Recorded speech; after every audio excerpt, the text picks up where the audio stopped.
Hi, Monday continuation ಬ್ಲಾಗ್ನ upload ಮಾಡ್ತಾ ಇದ್ದೀನಿ. ರಾತ್ರಿ ಬೇಗ ಊಟನ ಮುಗಿಸ್ಕೊಂಡು ಫ್ರೆಶ್ ಅಪ್ ಆಗಿಬಿಟ್ಟು ಹಾಸನಾಂಬ ದೇವಸ್ಥಾನಕ್ಕೆ ಹೋಗೋಣ ಅಂತ ಅಂದ್ಕೊಂಡ್ವಿ. ಟೈಮ್ ಬಂದು 9:45 ಹಂಗಾಗಿತ್ತು. ಸೊ ನಾನು ಪಾಪನ ಮಲಗಿಸ್ಬಿಟ್ಟು ನಾನು ಹಸ್ಬೆಂಡ್ ಇಬ್ಬರೇ ಹೋಗೋಣ ಅಂತ ಪ್ಲ್ಯಾನ್ ಮಾಡಿದ್ವಿ. ಯಾಕಂತಂದರೆ ಅವಳನ್ನ ಕರ್ಕೊಂಡೋಗಿ ಕ್ಯೂವಲ್ಲಿ ನಿಜವಾಗ್ಲೂ ನಿಲ್ಲೋದಕ್ಕಾಗೋದಿಲ್ಲ.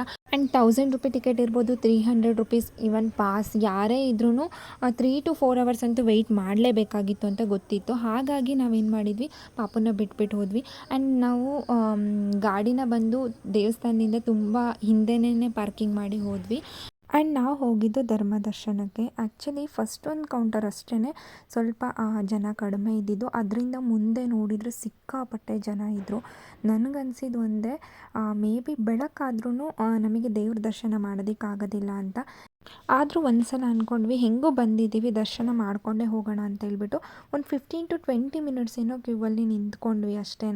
ಅದಾದಮೇಲೆ ಇನ್ನು ಯಾಕೋ ಆಗೋದಿಲ್ಲ ಅಂತ ಅನ್ನಿಸ್ತು ಅಂತ ಸೀದಾ ವಾಪಸ್ ಬಂದು ಅಟ್ಲೀಸ್ಟ್ ದೇವಸ್ಥಾನದ ಮುಂದೆನಾದರೂ ಹೋಗಿ ದೇವ್ರಿಗೆ ಒಂದು ನಮಸ್ಕಾರ ಹಾಕ್ಕೊಂಡು ಸೀದಾ ಮನೆಗೆ ಹೋಗೋಣ ಅಂತ ಅಂದ್ಕೊಂಡು. ಯಾಕಂದರೆ ಪಾಪು ಬಿಟ್ಟು ಬಂದಿದ್ದರಿಂದ ನನಗೆ ಅರ್ಧ ಮನಸ್ಸು ಇಲ್ಲಿ ಅರ್ಧ ಮನಸ್ಸು ಅಲ್ಲಿತ್ತು. ಆ್ಯಂಡ್ ಇನ್ನೊಂದು 300 ರುಪೀಸ್ ಆಗಿರ್ಬೋದು, 1000 ರುಪೀಸ್ ಟಿಕೆಟ್ ಆಗಿರ್ಬೋದು, ಅಲ್ಲೂ ಸಹ ಎಂಟ್ರೆನ್ಸ್ ಗೇಟಿಂದ ಹೊರಗಡೆ ಇತ್ತು ಕ್ಯೂ. ಅಷ್ಟು ಜನ ಇದ್ದರು ದೇವ್ರನ್ನ ನೋಡೋದಕ್ಕೋಸ್ಕರ ಬಂದಿರೋರು. ಅವರು ಸಹ 2 to 3 ಅವರ್ಸಿಂದ ವೆಯ್ಟ್ ಮಾಡ್ತಾ ಇದ್ದಾರಂತೆ, ಕ್ಯೂ ಮುಂದೆ ಹೋಗ್ತಾ ಇಲ್ಲ ಅಂತ ಜಗಳ ಮಾಡ್ತಾಯಿದ್ರು. ನಾವು ದೇವ್ರಿಗೊಂದು ನಮಸ್ಕಾರ ಹಾಕ್ಕೊಂಡು ಸೀದಾ ಮನೆ ಕಡೆ ಹೋದ್ವಿ.